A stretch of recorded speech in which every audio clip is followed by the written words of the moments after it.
எழுதின சுவிசேஷம், லூக்கா சுவிசேஷம் 2ஆம் அதிகாரம் 8ஆம் வசனம் முதல் 12ஆம் வசனம் வரைக்கும் மட்டும் உள்ள வசனங்களை யாராவது ஒருவர் வாசிக்கும்படிக்கு கேட்கிறேன். லூக்கா எழுதின சுவிசேஷம் 2ஆம் அதிகாரம் 8 முதல் 12 வரை உள்ள வசனங்கள். அப்பொழுது அந்த நாட்டிலே மேய்ப்பர்கள் வயல்வெளியில் தங்கி ராத்திரியிலே தங்கள் மந்தையை காத்துக் கொண்டிருந்தார்கள். அவ்வேளையில் கர்த்தருடைய தூதன் அவர்களிடத்தில் வந்து நின்றார். கர்த்தருடைய மகிமை அவர்களை சுற்றிலும் பிரகாசித்தது. அவர்கள் மிகவும் பயந்தார்கள். தேவ தூதன் அவர்களை நோக்கி, பயப்படாதீர்கள், இதோ எல்லா ஜனத்துக்கும் மிகுந்த சந்தோஷத்தை உண்டாக்கும் நற்செய்தியை உங்களுக்கு அறிவிக்கிறேன். இன்று கர்த்தராகிய கிறிஸ்து என்னும் இரட்சகர் உங்களுக்கு தாவீதின் ஊரிலே பிறந்திருக்கிறார்.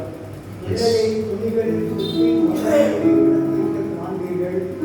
இதுவே உங்களுக்கு அடையாளம் என்றார். அந்த கணமே பரம சேனையின் திரள் அந்த தூதனுடனே தோன்றி, உன்னதத்தில் இருக்கிற தேவனுக்கு மகிமையும் பூமியிலே சமாதானமும் மனுஷர்களே பிரியமும் உண்டாவதாக என்று சொல்லி தேவனை துதித்தார். ஆமென். அன்பின் ஆண்டவரே, நன்றியோடு நாங்கள் உம்மை துதிக்கிறோம். இந்த ஆசீர்வதிக்கப்பட்ட வேலைக்காக நாங்கள் உமக்கு நன்றி செலுத்துகிறோம். அப்பா, இன்றைக்கு உடைய பிறப்பை குறித்து தியானிக்கும்படி ஆண்டவரே ஒரு அருமையான தருணத்தை, ஒரு வாய்ப்பை கர்த்தர்களுக்கு ஏற்படுத்தி கொடுத்ததற்காக உமக்கு நன்றி செலுத்துகிறோம். இந்த நாளை எங்களுக்கு ஆண்டவரே விடுமுறை நாளாக்கி தந்த ஆண்டவரே அரசாங்க தலைவர்களை நீர் ஆசீர்வதிக்கும்படி நாங்கள் ஜெபிக்கிறோம். நாங்கள் விடுதலையோடு உடைய சமூகத்தில் கூடி வந்து உடைய அன்பை தியானிக்க, ஆண்டவரே ஸ்தோத்திரம், உடைய வசனத்தை தியானிக்க கர்த்தர் கொடுத்த நல்ல கிருபைக்காக மீண்டுமாக உமக்கு நன்றி செலுத்துகிறோம். பொழுதும் வாசிக்கப்பட்ட வேத பகுதியிலிருந்து கர்த்தருடைய பிள்ளைகளோடு கூட பேசுவீராக. அல்லேலூயா, ஸ்தோத்திரம். இன்று முதல் அளவில்லாத மகிழ்ச்சி, அளவில்லாத சந்தோஷம், சமாதானம் இந்த பிள்ளைகளுக்கு ஆண்டவரே இந்த வசனங்கள் மூலம் உண்டாகும்படியாய் ஜெபம் பண்ணுகிறேன். நாமத்தை மகிமைப்படுத்தும் இந்த வசனத்தின் மூலம் எங்களோடு பேசும். என்னை மறைத்து நீர் வெளிப்படும். இயேசு நாமத்தில் பிதாவே, ஆமென். 2000 வருஷங்களுக்கு முன்பதாக ஆண்டவராகிய இயேசு கிறிஸ்து இந்த பூமியிலே மனிதனாக அவர் அவதரித்தார். டிசம்பர் 25ஆம் தேதி தான் இயேசு பிறந்தார் என்று சொல்வதற்கு எந்த ஆதாரமும் இல்லை. அவர் இத்தனாம் தேதி தான் பிறந்தார்னு யாரும் சொல்ல முடியாது. ஆனால் 2000 வருஷத்துக்கு முன்பு இயேசு இந்த உலகத்திலே மனிதனாய் அவதரித்தார். ஒரு அடியிலே சொல்லமா சத்தமா ஹல்லேலூயா. எனவே இந்த நாளிலே ஸ்தோத்திரம் பாருங்க, இந்த நாளையும் அந்த பிறப்பை தியானிக்க, அந்த பிறப்பை நமக்காக பிறந்த ஆண்டவரை நாம் தியானித்து அவருடைய வசனத்தை தியானிப்பதற்கு அரசாங்கம் நமக்கு இந்த நாளை ஒரு விடுமுறை நாளாக்கியும் நமக்கு தந்திருக்கிறது. அல்லேலூயா. ஆகையினாலே இந்த நாளிலே அவருடைய பிறப்பை குறித்து நாம் தியானிப்பதும் அவருடைய பிறப்பை மற்றவர்களுக்கு நாம் அறிவிப்பதும் தவறில்லை என்று நான் எண்ணுகிறேன். ஒரு அல்லேலூயா சொல்லவா? 2000 வருஷங்களுக்கு முன்பு நாம் வாசித்த இந்த வேத பகுதியில மேய்ப்பர்கள் தங்களுடைய மந்தைகளை ஸ்தோத்திரம் அவர்கள் ராத்திரியிலே வயல்வெளியிலே தங்கி தங்களுடைய மந்தைகளை காத்துக் கொண்டிருந்த போது தேவ தூதன் அவர்களுக்கு தோன்றி அவர்களோடு சொன்ன அந்த வார்த்தை தான், உங்களுக்கு நற்செய்தியை தருகிறேன் என்று சொல்லல, சகல ஜனங்களுக்கும் மிகுந்த சந்தோஷத்தை உண்டாக்கும் நற்செய்தி என்று சொன்னான். பொதுவா ஒரு பிள்ளை பிறந்தா ஒரு குடும்பத்துக்கு மாத்திர சந்தோஷம். ஒரு தாய் மகிழ்வாள், ஒரு தகப்பன் மகிழ்வான், அல்லது அவர்களுடைய சொந்த பந்தங்கள் மகிழும், கூடி போனவர்கள் நண்பர்கள் மகிழ்வார்கள். ஆனால் ஆண்டவராகிய இயேசு கிறிஸ்து பூமியிலே அவதரித்த போது, மனிதனாக ஒரு பாலமாக நமக்காக பிறந்த போது, அது முழு உலகத்துக்கும் சகல ஜனத்துக்கும் மிகுந்த சந்தோஷத்தை உண்டாக்குகிற ஒரு நற்செய்தியாக இருந்தது. ஒரு அல்லேலூயா சொல்லுங்க பாப்பா. ஆமென். மேய்ப்பர்கள் இந்த செய்தியை கேட்ட உடனே அந்த செய்தியை கேட்டுக்கொண்டு அவர்கள் சும்மா இருக்கவில்லை. கேட்ட செய்தி உண்மைதானா என்று சொல்லி தேடி போய் கண்டுபிடித்தார்கள். செய்தி கிடைச்ச உடனே அவர்கள் தேடி போனார்கள், கண்டுபிடித்தார்கள். கண்டுபிடித்து அவர்கள் தேவனை மகிமைப்படுத்தினார்கள். அல்லேலூயா. கர்த்தருடைய நாமத்துக்கு மகிமை உண்டாவதாக. அவர்கள் பாருங்க, செய்தி அவர்களுக்கு கேட்டது. கேட்ட உடனேயே ஆண்டவருடைய பிறப்பை அவர்கள் பிரசித்தம் பண்ண புறப்பட போயிடல. ஆனா கேட்ட செய்தி உண்மைதானா என்று கன்ஃபார்ம் பண்ணி, அதாவது இதை வைத்துதான் நான் சொல்லுவேன், கிறிஸ்தவம் என்பது வெறும் கட்டுக்கதை சரக்கோ ஒரு கற்பனை சரக்கோ கிடையாது. கிறிஸ்தவம் என்பது கேட்டு அதை கன்ஃபார்ம் பண்ணி உணர்ந்து ஆராதிக்கிற ஒரு மகிமையான அனுபவம். அவன் சொல்லுவாங்களா, கர்த்தருடைய நாமத்துக்கு மகிமை உண்டாவதாக. அன்றைக்கு மேய்ப்பர்கள் அந்த செய்தியை கேட்டார்கள் என்று சொன்னேன். கேட்ட உடனே அவர்களுக்கு ஏதாவது மாற்றம் வந்ததா என்றால் இல்லை. கேட்ட செய்தியை கன்ஃபார்ம் பண்ணும்படி போனார்களே, போன பிறகு அவரை கண்ட பிறகு ஒரு மாற்றம் வந்தது. மேய்ப்பர்கள் மார்களே என்ன செய்தார்கள்? பணிந்தார்கள். அவன் சொல்லுங்க, சாஸ்திரிகளை நாம் எடுத்துக்கொண்டாலும் அந்த சாஸ்திரிகள் கிழக்கிலிருந்து போய் அவரை கண்டுபிடித்தார்கள். கண்டுபிடித்து அவருடைய பாதத்துல பொன் வெள்ளி தூபவர்க்கம் எல்லாவற்றையும் வைத்து அவரை பணிந்து ஆராதித்தார்கள். சொல்லுங்க பார்க்கலாம். சாஸ்திரிகள்னா நல்ல ஞானம் உள்ளவர்கள், நல்ல படித்தவர்கள், மேதைகள், பட்டதாரிகள். அப்படிப்பட்டவர்கள் பாருங்க, இந்த பொன் வெள்ளி தூபவர்க்கம் இவைகளை கொண்டு ஆண்டவருடைய பாதத்தை வைத்தார்கள். சொன்ன உடனே அவன் நிறைய பேர் இன்னைக்கும் நினைச்சிட்டு இருக்கிறது என்ன தெரியுமா? மொத்தத்திலேயே 3 சாஸ்திரிகள் தான். தப்பு, அப்படி அல்ல. சாஸ்திரிகள் அன்னைக்கு அந்த தேசத்தில் நிறைய பேர் இருந்தார்கள். ஆனா வைக்கப்பட்ட காணிக்கை தான் 3 ஒழிய சாஸ்திரிகள் 3 அல்ல. ஒரு அல்லேலூயா சொல்லுங்க. சத்தியம் அழுகிறா உங்களுக்கு? அல்லேலூயா. அந்த சாஸ்திரிகள் அன்றைக்கு கண்டுபிடித்தார்கள். அவருடைய பாதத்துல விழுந்து அவரை ஆராதித்தார்கள். வேதம் சொல்லுகிறது, நீ தேவனாகிய கர்த்தர் ஒருவரை பணிந்து கொண்டு அவர் ஒருவருக்கே ஆராதனை செய்வாயாக என்று இயேசு அன்றைக்கு சொன்னார். அவன் சொல்லுங்க, இன்னைக்கு ஏன் இந்த நாட்டில் நாம் இப்படி கூடி ஆண்டவருடைய சமூகத்தில் வந்திருக்கிறோம் என்று சொன்னால் அவரை பணிந்து கொள்ள. அவன் சொல்லுங்க பார்க்கலாம். அவன் சொல்லுங்க பார்க்கலாம். ஸ்தோத்திரம். கர்த்தருடைய நாமத்துக்கு மகிமை உண்டாவதாக. இதே போல வேதத்திலும் நாம் பார்க்கும்போது, வேதத்திலையும் கூட ஒரு மனிதன் அவரை கேட்டபோது அவனுடைய வாழ்க்கையில ஒரு மாற்றமும் வரல. ஆனா கேட்டபோது ஒரு சின்ன மாற்றம் இருந்தாலும் மறுபக்கத்தில் அவரை கண்டுபிடித்த பின்பு அவன் வாழ்க்கையில வேறொரு மாற்றம் வந்தது. என்ன வார்த்தை தெரியுமா? அதுதான் அது எந்த மனிதன் என்றால் யோபு. யோபுவை குறித்து வேதம் சொல்லுகிறது. யோபு 42:5-6 அந்த வசனங்கள் டிஸ்பிளேல போடுவாங்க பாருங்க. யோபு 42:5-6 ஆகிய வசனங்கள். என் காதினால் உம்மை குறித்து கேள்விப்பட்டேன், இப்பொழுதோ நான் என்ன செய்யறேன்னா என் கண்கள் என் கண் உம்மை காண்கிறது. அல்லேலூயா. அடுத்த 6வது வசனத்துல சொல்றாரு, ஆகையால் நான் என்னை அருவருத்து தூளிலும் சாம்பலிலும் இருந்து மனஸ்தாபப்படுகிறேன். யோபு தன்னை எப்பொழுது அவர் அருவருத்தார் என்று சொன்னால், தேவனை குறித்து அந்த மனிதன் கேட்டபோது அல்ல, தேவனை கண்டபோது. அதாவது யோபுவோட வாழ்க்கையில ஒரு மாற்றம் கேட்டபோது லேசா வந்தது. அவரோட பாதத்துக்கு ஓடணும். ஆனா பாதத்துல ஓடி அவர் எந்த ஆண்டவரை குறித்து அவன் கேள்விப்பட்டானோ, கேள்விப்பட்ட ஆண்டவரை அந்த யோபு கண்ட உடனே, தன் கண்களினால் கண்ட உடனே அவன் வாழ்க்கையில ஒரு மாற்றம் வந்தது. என்ன செய்யறான் தெரியுமா? தூளிலும் சாம்பலிலும் உட்கார்ந்து தன்னை அருவருக்க ஆரம்பித்து விட்டான். அல்லேலூயா. கிறிஸ்தவ வாழ்க்கை, கிறிஸ்தவம் என்று சொல்லுவது தேவனை கேட்டு ஆராதிப்பதல்ல. ஒரு பக்கம் கேட்கிறோம், மறுபக்கம் அவரை காண்கிறோம். ஆமென் சொல்லுங்க பார்க்கலாம். ஹல்லேலூயா. கர்த்தருடைய நாமத்துக்கு மகிமை உண்டாவதாக. அந்த யோபு என்ன செய்தான்னா, யோபு சன்மார்க்க அறிவிலே தேவனை பின்பற்றினவன். ஆனா அவனுடைய அறிவிலே கேட்டு அறிந்தபடி அவன் ஜெபம் பண்ணினான். அவ்வளவுதான். கேட்டு அறிந்து அவன் ஜெபம் பண்ணி அந்த ஆண்டவரை பார்த்த உடனே தூளிலும் சாம்பலிலும் உட்கார்ந்து மனஸ்தாபப்பட ஆரம்பிச்சானா. அதாவது தன்னை தாழ்த்த ஆரம்பித்து விட்டான், தன்னை அருவருக்க ஆரம்பித்து விட்டான். ஐயோ நான் பாவி என்று சொல்லி அவன் கதற ஆரம்பித்து விட்டான். தேவனை போல பரிசுத்தன் இந்த உலகத்தில் இல்லை, அவர் என்னை பரிசுத்தமாக்க வேண்டும் என்று சொல்லி பரிசுத்தத்துக்காக கதறினான். ஆகவே நான் சொல்லுவேன், கிறிஸ்துமஸ் என்று சொன்னால் எது தெரியுமா? தேவனுடைய பாதத்துல அமர்ந்து தன்னை அருவருத்து உம்மை போல என்னை பரிசுத்தமாக்கும் என்று சொல்லி பணிந்து ஆராதிப்பதுதான் மெய்யான கிறிஸ்துமஸ். ஆமென் சொல்லுங்க பார்க்கலாம். ஹல்லேலூயா. கர்த்தருடைய நாமத்துக்கு மகிமை உண்டாவதாக. ஸ்தோத்திரம். கர்த்தருடைய நாமத்துக்கு மகிமை உண்டாகட்டும். நான் ஒரு 3 காரியங்களை நான் உங்களுக்கு இப்பொழுது வேகமா சொல்ல போகிறேன். மேய்ப்பர்கள் அன்னைக்கு அந்த மேய்ப்பர்களுக்கு சொல்லப்பட்ட செய்தி என்ன? மேய்ப்பர்களுக்கு சொல்லப்பட்ட செய்தி என்ன? வயல்வெளியில தங்கி அவங்க ராத்திரியில வயல்வெளியில தங்கி மந்தைகளை காத்து கொண்டிருந்த போது சகல ஜனங்களுக்கும் மிகுந்த சந்தோஷத்தை உண்டாக்கும் நற்செய்தி என்று சொல்லிவிட்டு அவங்க என்ன சொன்னாங்க? இன்றைக்கு கிறிஸ்து என்னும் இரட்சகர் உங்களுக்கு தாவீதின் ஊரிலே பிறந்திருக்கிறார் என்று சொன்னார். அல்லேலூயா. தாவீதின் ஊரிலே பிறந்த அந்த இரட்சகர், ஆமென்.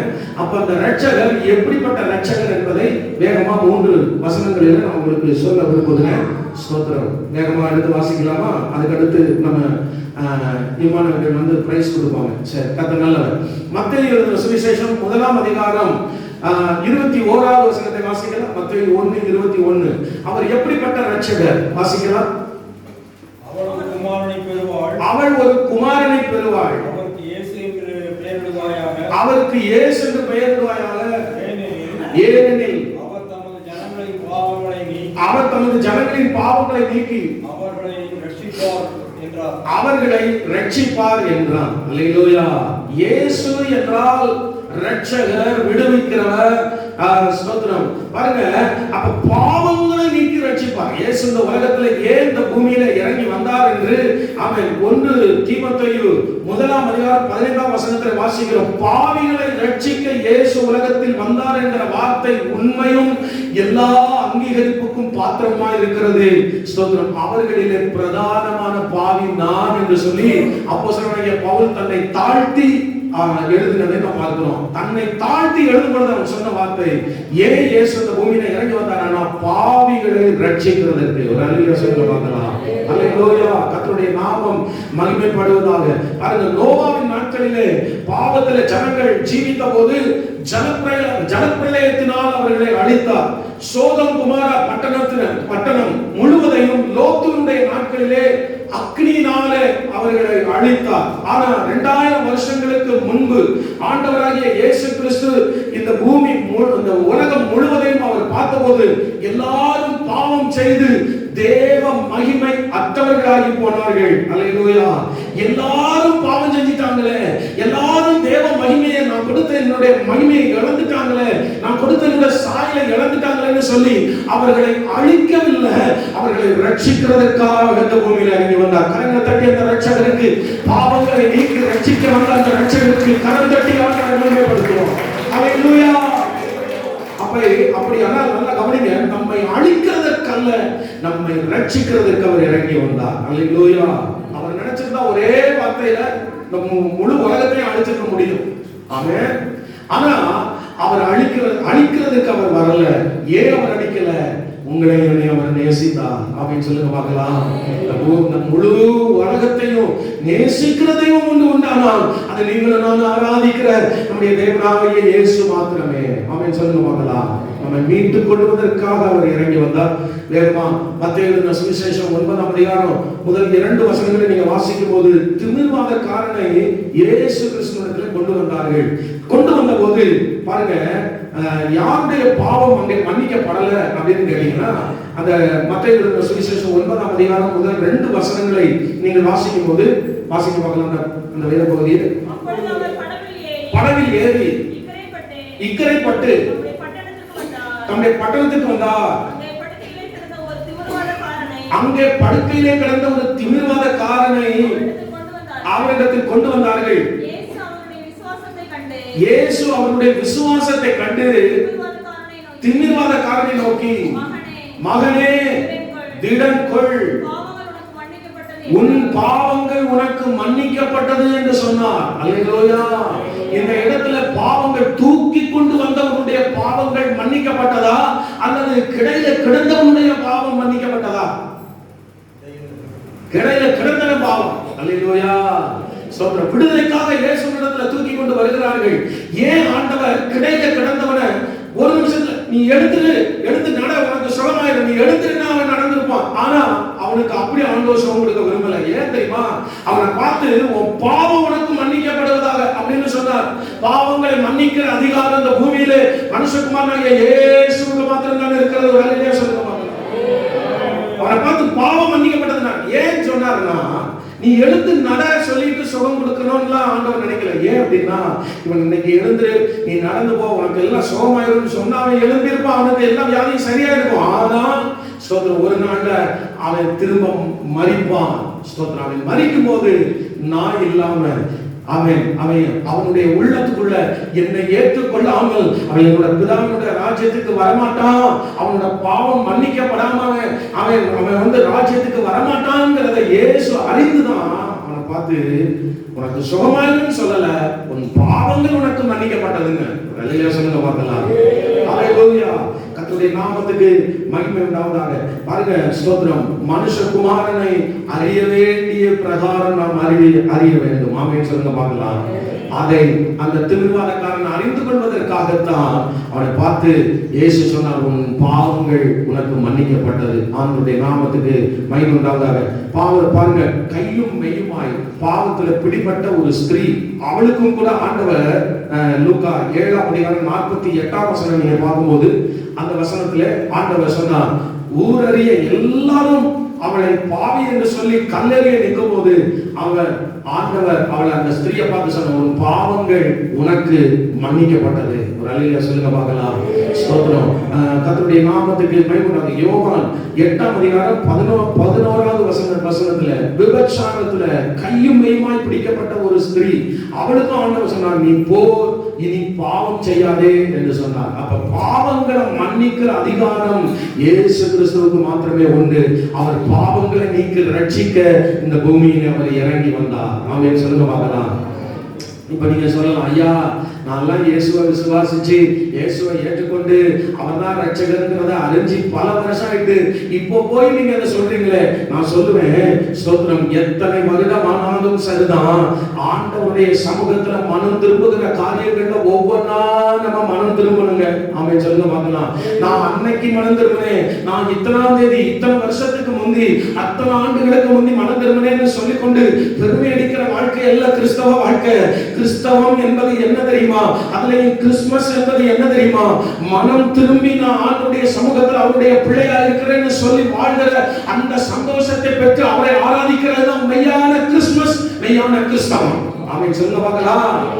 நீங்க மத்தேயு எழுதின சுவிசேஷம் 21ஆம் அதிகாரத்துல 31, 32 ஆகிய வசனங்களை நீங்க வாசிப்பீங்கன்னா ஆண்டவராகிய இயேசு கிறிஸ்து பாருங்க, ஸ்தோத்திரம், அந்த வேத பகுதி வாசிங்க. மத்தேயு 21 31, 32 வேகமாக. இவ்விருவரில் எவன் தன்னுடைய சித்தத்தின்படி செய்தவன் என்று கேட்டார்.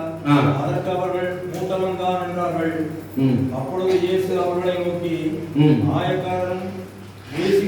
ஆயக்காரரும் வேசிகளும் உங்களுக்கு முன்னே தேவனுடைய ராஜ்யத்தில் பிரவேசிக்கிறார்கள் என்று மெய்யாகவே உங்களுக்கு சொல்லுகிறேன். அடுத்து பாருங்க, ஏனென்றால் யோவான் நீதிமானாய் உங்களிடத்தில் வந்திருந்தும் நீங்கள் அவனை விசுவாசிக்கவில்லை, ஆயக்காரரும் வேசிகளும் அவனை விசுவாசித்தார்கள், அதை நீங்கள் கண்டும் அவனை விசுவாசிக்கும்படியாக பின்வாயினும் மனஸ்தாபப்படவில்லை என்றார். அல்லேலூயா.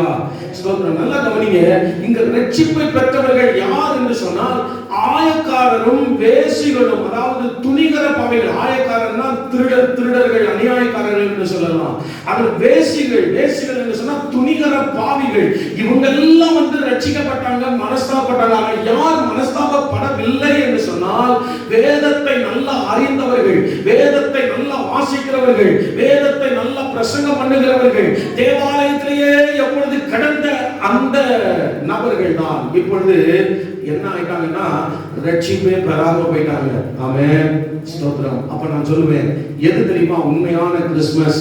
ஒரு நல்ல கிறிஸ்தவன், ஒரு நல்ல தேவனுடைய பிள்ளை, ஆமென், அவருடைய சமூகத்துல மனம் திரும்பி மனஸ்தாபப்பட்ட அன்றைக்கு எப்படி யோபு அவரை கண்ட உடனே தூளிலும் சாம்பலில் இருந்து தன்னை அருவருத்தானோ அதுபோல அவருடைய பாதத்துல விழுந்து தன்னை அருவருக்கிற நாள் தான் கிறிஸ்துமஸ். ஆமென் சொல்லுங்க பார்க்கலாம். ஹல்லேலூயா. திரும்ப மனஸ்தாபப்பட்டு கதறி, ஆமென், அவரை போல பரிசுத்தம் எனக்கு இல்லையே, அவரை போல பேச்சில் எனக்கு பரிசுத்தம் இல்லையே, அவரை போல நடையில பரிசுத்தம் எனக்கு இல்லையே, அவரை போல வாழ்க்கையில உண்மை எனக்கு இல்லையே, என்ன நீர் பரிசுத்தப்படுத்தும் என்று சொல்லி எல்லா காரியங்களுக்காக ஒரு மனிதன் மனஸ்தாபப்பட்டு கதறுவானால் அதுதாங்க உண்மையான கிறிஸ்துமஸ். மற்றபடி அவன் கிறிஸ்துமஸ் அப்படின்னு சொன்ன உடனே ட்ரெஸ் எடுக்கிறதுக்கும் கறி வெட்டுறதுக்கும் கேக்கு வெட்டுறதுக்கும் அல்ல கிறிஸ்துமஸ். நான் சொல்றேன், நீங்க நல்லா கேக்கு வெட்டுங்க, நல்லா கறி சாப்பிடுங்க, நல்லா ட்ரெஸ் கொடுத்துங்க. ஆனா ஏன் டிசம்பர் 25க்கு மட்டும் கொடுக்கணுங்கிறேன்? எல்லா நாளும் பூசு போடுங்க, எல்லா நாளும் கேக் வெட்டுங்க. சொல்லுங்க பார்க்கலாம். டெய்லி மனம் திரும்பி மனஸ்தாபப்பட்டு தேவ சமூகத்துல கதறி அழுது அந்த பரிசுத்தத்தை வாங்கினவங்களுக்கு குறிப்பிட்ட வருஷத்துல ஒரு நாள் மாத்திரம் சந்தோஷம் வராது, எல்லா நாளும் சந்தோஷம். சொல்லுங்க பார்க்கலாம். நமக்கு எல்லா நாளும் கிறிஸ்துமஸ் தான். ஆண்டவர் நம்ம உள்ளத்துல பிறந்திருக்கிறாரு. சத்தமா சொல்லுங்க பார்க்கலாம். நாமத்துக்கு மகிமை உண்டாகட்டும். நேரம் போகிறது. அப்ப முதலாவதாக அவர் ஏன் வந்தார்னா, பாவங்களை நீக்கி ரட்சிக்க அவர் மனிதனாக இந்த பூமியில இறங்கி வந்தார். இரண்டாவது சொல்றேன், லூக்கா 2:10. லூக்கா 2:10. தேவதூதன் அவர்களை நோக்கி பயப்படாதிருங்கள். தேவதூதன் அவர்களை நோக்கி பயப்படாதிருங்கள்.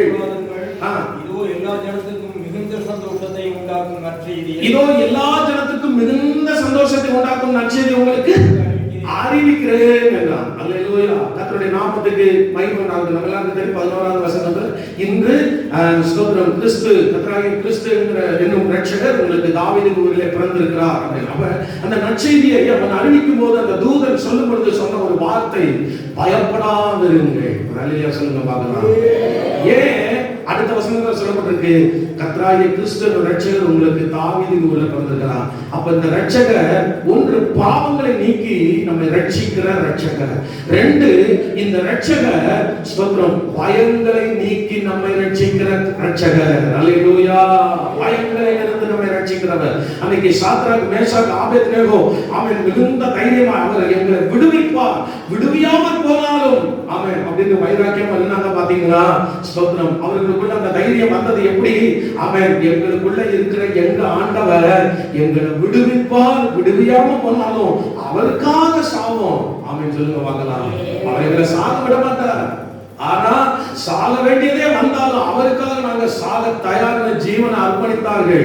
அவர்கள் உள்ளத்துல துளி அளவும் ஒரு மைலிலும் பயம் என்பதே இல்லை. அவன் சொல்லுங்க பார்க்கலாம். இன்னைக்கு அது மாதிரிதான் இங்க சாத்ராக் மேஷாக் ஆபேத்நேகோவை இந்த சபையில கர்த்தர் எழுப்பும்படி இந்த பலரும் ஃபுல் காஸ்பல் சபையில கர்த்தர் இந்த எபிரேய புருஷர்களாகி அந்த சாத்ராக் மேஷாக் ஆபேத்நேகோ போல வைராக்கியமா தைரியமா தேவனுக்காக நிக்கிறவர்களை எழுப்பும்படிக்கு தான், பயங்களை நீக்கி நம்மை ரட்சிக்கும்படிக்கு தான் அவர் ரட்சகரா இந்த பூமியில வந்தார். கரங்களை உயர்த்தி அவரை பார்த்து சொல்லாமா, கைவிடா தெய்வமே, கருணையின் சிகரமே, மெய்யான தீபமே,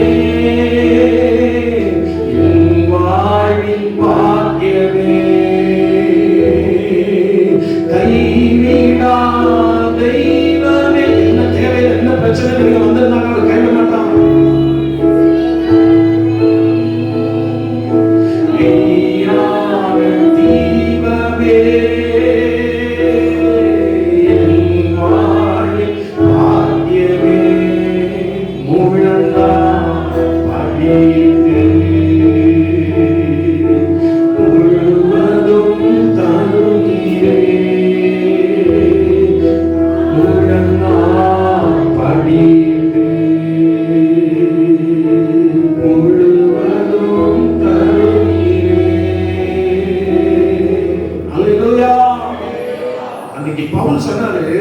எல்லாரும் என்ன கைவிட்டாங்க, ஆனா கிறிஸ்துவோ எனக்கு துணையாக இருக்கிறார் அப்படின்னு சொல்றாரு. அவன் எல்லாரும் கைவிட்டாலும் பவுலுக்கு துணையாக இருந்தது இயேசு கிறிஸ்து மாத்திரமே.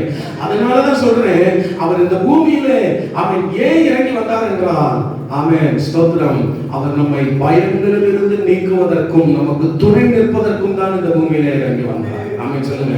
அப்ப வந்தவர் பாவங்களை நீக்கி நம்மை ரட்சிக்கிற ரட்சகராக வந்தார். அதே போல கூட இருக்கிற ரட்சகர் பயங்களை நீக்கி ரட்சிக்க துணை நிற்க நம்ம கூடவே இருக்கிறார். அல்லேலூயா.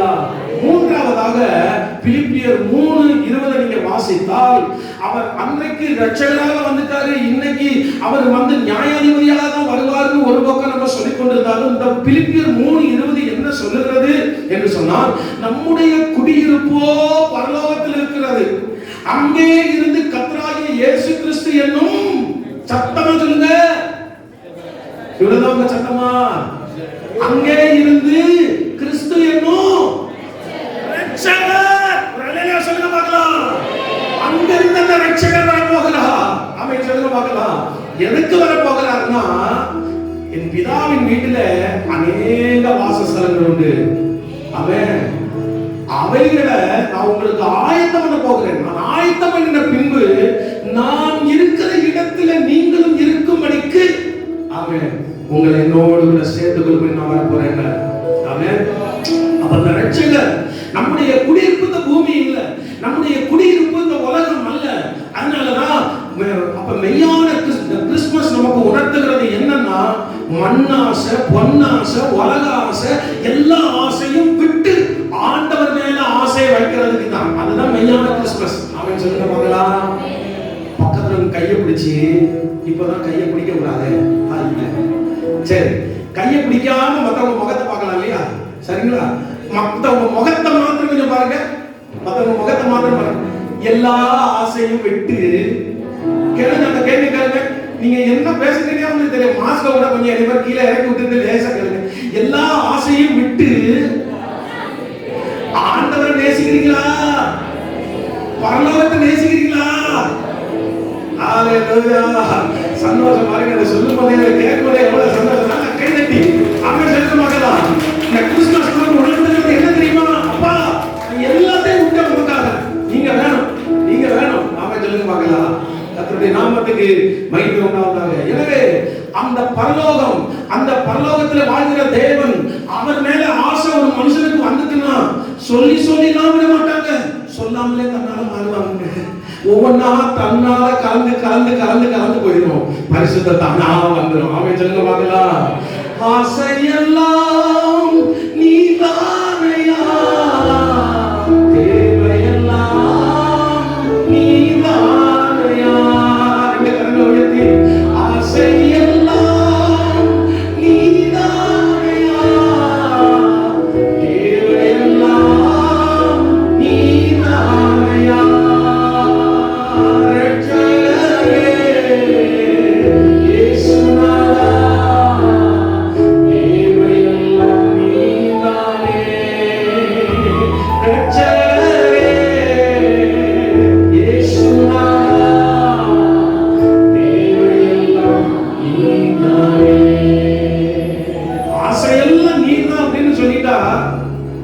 உலகத்தை பிடிச்சு நிற்கிறாங்க. ஆண்டவர் எவ்வளவோ வசதிகள் நமக்கு தந்திருக்கலாம், கொடுத்த கிடைச்ச வசதிகளை பிடிச்சிட்டு நிற்கக்கூடாது, அவரை பிடிச்சிட்டு நிற்கணும். ஆமென் சொல்லுங்க பார்க்கலாம். ஹalleluya. ஆமென். பூமியில ஆபிரகாம் எடுத்து வரும்போது, அந்த பூமியில ஆபிரகாம் வாழும்போது அவன் எப்படி வாழ்ந்தானா, சீமான், வெள்ளி, பொன்னு, வேலைக்காரிகள், ஆமென், ஆடு, மாடு, கழுதைகள், ஒட்டகங்கள் எல்லாம் இருக்குது. பெரிய சீமான். ஆமென். கர்த்தருடைய நாமத்துக்கு மகிமை உண்டாவதாக. அப்படிப்பட்ட அந்த சீமான் என்ன சொன்னார் தெரியுமா?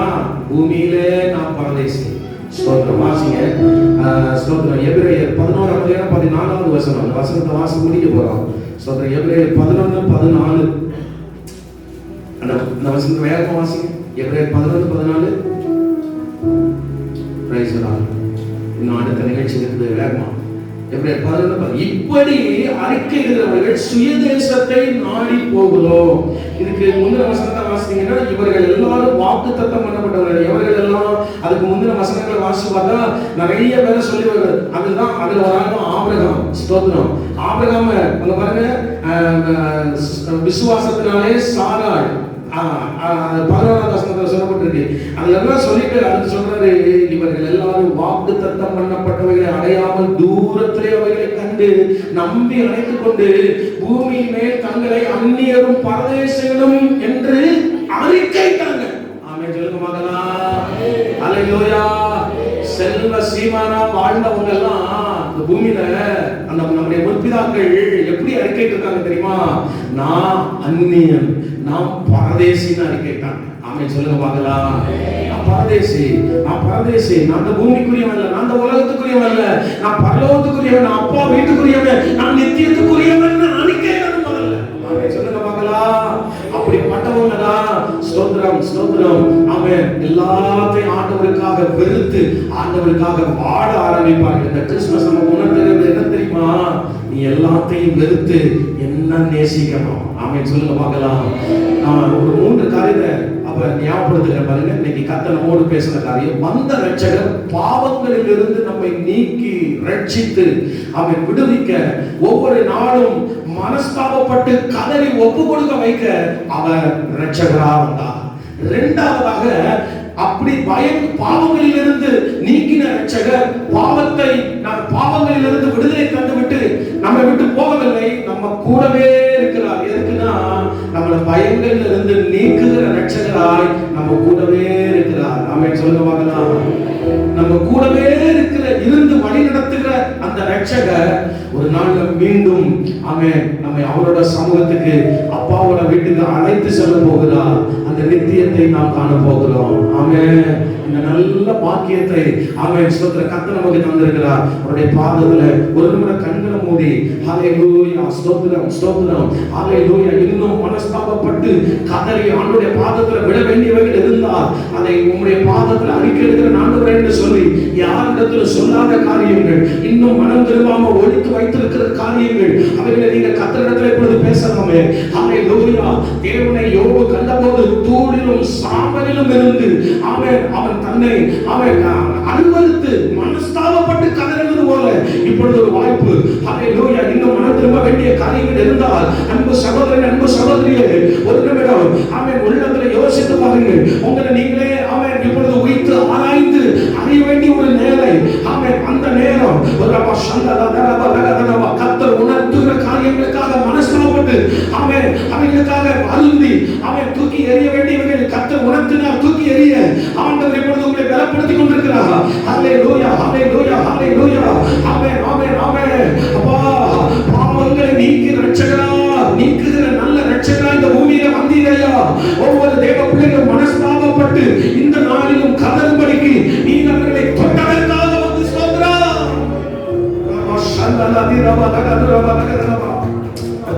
இந்த ஆராதனையில ஒருவேளை யாராலும் புதிதாக வந்து அமர்ந்து கொண்டு சத்தியங்களை கேட்டிருப்பார்கள். ஒப்பு கொடுத்து மனம் திரும்ப வேண்டியவர்களை ஒப்பு கொடுக்க ஏற்கனவே சத்தியத்தை அறிந்தவர்களே கூட அவரே அந்த வாழ்க்கை இன்னும் முழுமையாக கர்த்தருக்கு ஒப்பு கொடுத்து அவரே நல்ல ஒரு விடுதலை உள்ள வாழ்க்கை, மனஸ்தாபப்பட்டு கதறி ஒவ்வொரு நாளும் பரிசுத்தமாய் தன்னை காத்துக் கொள்கிற ஒரு வாழ்க்கைக்குள்ள வரும்படி கர்த்தர் உதவி செய்வதற்காக ஸ்தோத்திரம் ஸ்தோத்திரம் ஸ்தோத்திரம் ஆண்டவரே.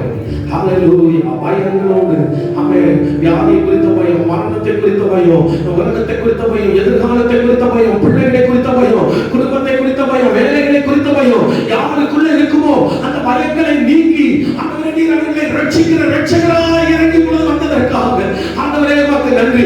எல்லா பயங்களை கர்த்தர் பொழுது இருதயத்தை விட்டு எடுத்து பாருங்கப்பா. வேலை குறித்த பயம் ஆண்டவரே முற்றிலும் மாறட்டும் ஆண்டவரே. எதிர்காலத்தை குறித்த பயம் மாறட்டும் ஆண்டவரே. எல்லாரும் என்னை கைவிட்டார்கள், ஆனால் கிறிஸ்துவோ எனக்கு துணையாக நின்று என்னாலே பிரசங்கம் நிறைவேறுவதற்கு கிறிஸ்து எனக்கு துணை நின்றார் என்று சொன்னது போல எத்தனை பேர் கைவிட்டாலும் துணை நிற்கிற ஒரு தேவன் நீரப்பா. பிள்ளைகளுக்கு கர்த்தர் துணை நின்று காரியங்களை கர்த்தர் நடத்துகிறார். குடும்ப காரியங்களை, ஊழியர்களை, இந்த சபையை கர்த்தர் துணை நின்று நடத்துகிறார். ஆண்டவரே, ஒரு நாள் மீண்டும் ரட்சகராக ஆண்டவரே வரப்போகிறீரையா, அன்றைக்கு மோடு கூட மத்திய ஆகாயத்தில் நாங்கள் எடுத்துக்கொள்ளப்படுவதற்கு, இன்னும் உலக ஆசைகளை, மண்ணுக்குரிய ஆசைகளை வெறுத்து தள்ளுவதற்கு எங்களுக்கு வேலை கொடும் ஆண்டவரே. இப்படிப்பட்ட நல்ல கிருபைகளை ஆண்டவரே இந்த கிறிஸ்துமஸ் நாளில் நாங்கள் பெற்றுக்கொள்ள கர்த்தர் கொடுத்த கிருபைக்காக நமக்கு நன்றி ஆண்டவரே. பெரிய காரியங்களை செய்ய சத்தியத்தை கேட்ட ஒவ்வொருவரை ஆசீர்வதி இயேசுவின் நாமத்தில் ஜெபிக்கிறோம் பிதாவே. ஆமென். ஹalleluya ஹalleluya.